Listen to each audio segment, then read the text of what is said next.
Good morning, Abuja. Good morning, Nigeria. You are welcome to Daybreak, to a very, very special edition of Daybreak this morning. My name is Lilian Ogazi, and I am so excited this morning. And I am Hauwa Adamu.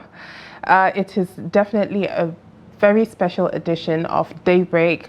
We are in the May 27th.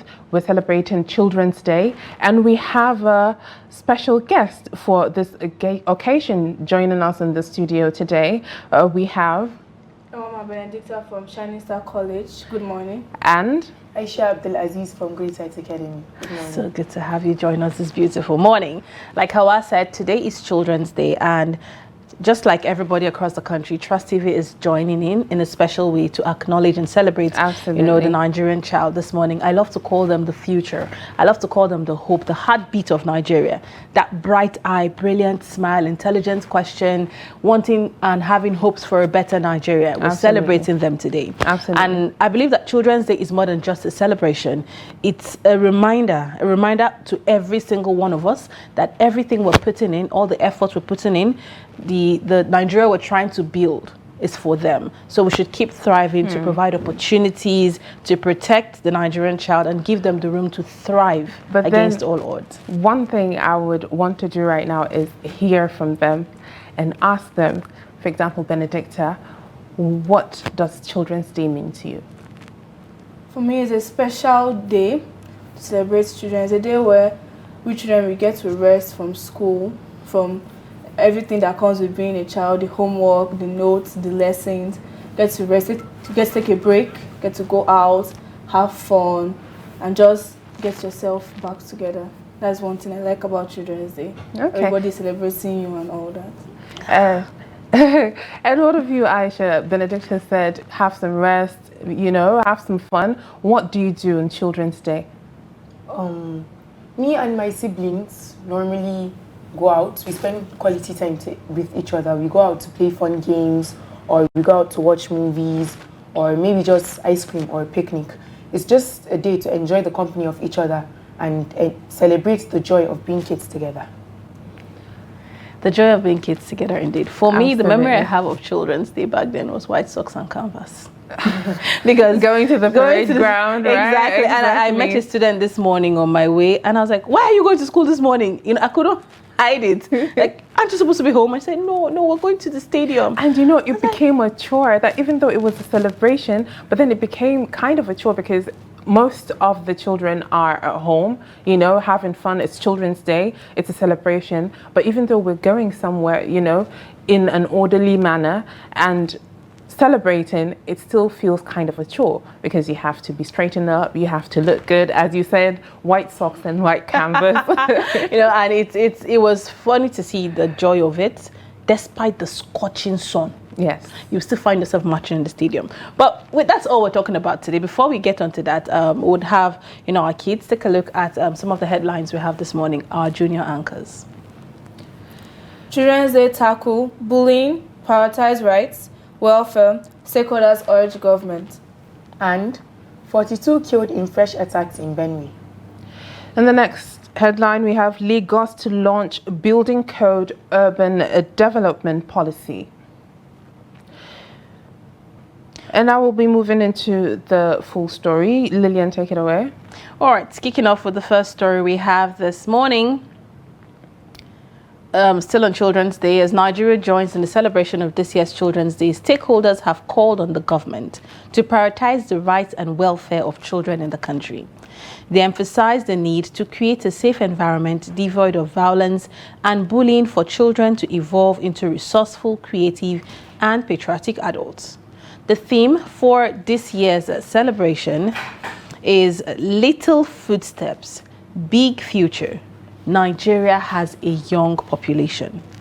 Worried over the continued inability of states to access funding from the Universal Basic Education Commission, which is intended to improve public schools, the Executive Secretary of UBEC, Aisha, expressed worries over states' failure to provide matching funds, causing billions of naira to remain unclaimed and contributing to infrastructure shortages in schools, despite government's plan to facilitate the release of a 5-year backlog in unused basic education grants.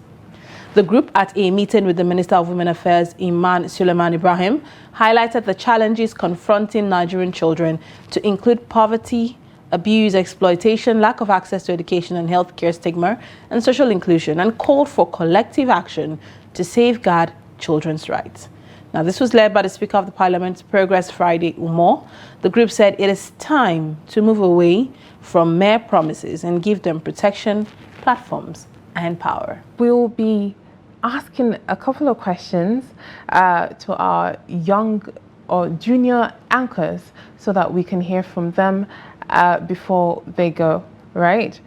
So first off, as young students, as part of the youth, I would say, in Nigeria, what do you think about education in Nigeria, and do you feel the Nigerian government is doing enough so that we have a good educational system? Benedicta, what do you think about it?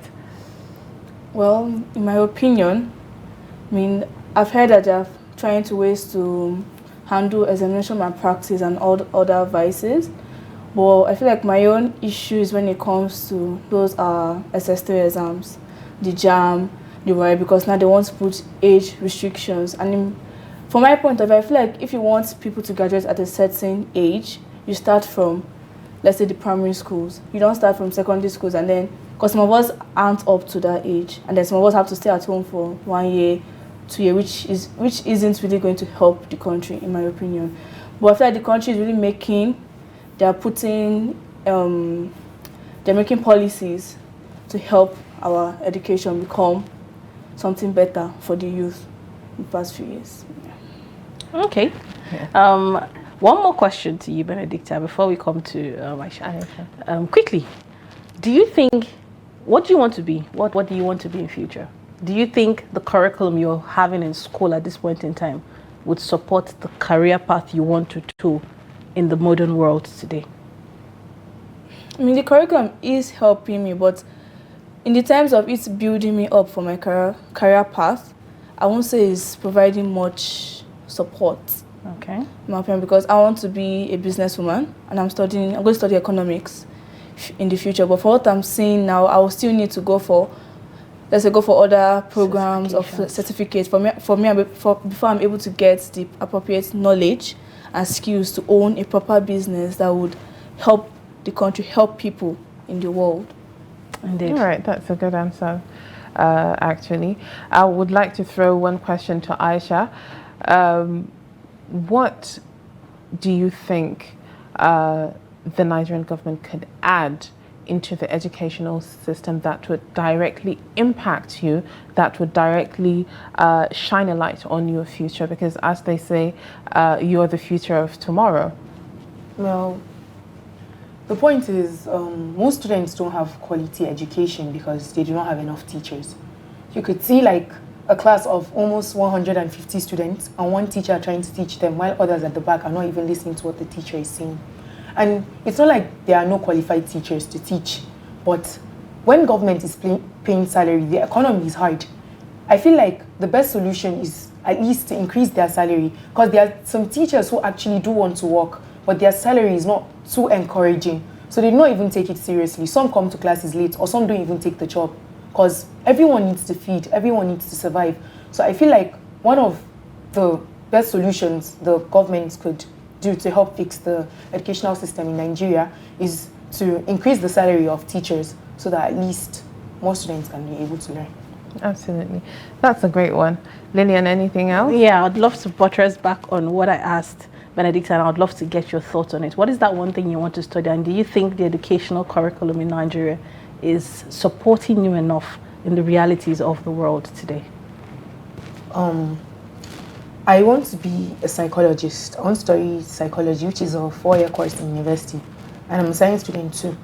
But one thing is, people don't take psychology seriously in Nigeria. It's not really a professional job. You have to maybe go outside Nigeria for you to be able to be valued as a psychologist, for you to get paid well. But then, I feel like Nigeria is trying actually. They're doing their best.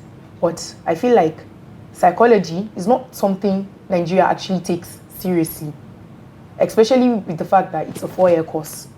But Nigeria is trying, they're helping. Yeah, no black man likes to see a psychologist. We'll start with that first. But, you know, I would encourage both of you, and I would say keep and stick to your dreams. Take certifications. They would help. The 1 year you might be at home because you didn't get admission would help you get, you know, the right certifications you need. And yes, Nigerians are trying. And we do have psychologists in Nigeria. So I'm sure there are a couple of them you could look up to. Absolutely. And you would be you could be part of those that could create awareness into the importance of mental health. Yes. All right. So I believe we will call for a short break. It was amazing having both our junior anchors on here, hearing from them, contributing, you know, to this segment of a Daybreak.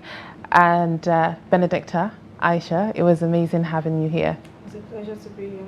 Thank you for having me. All right.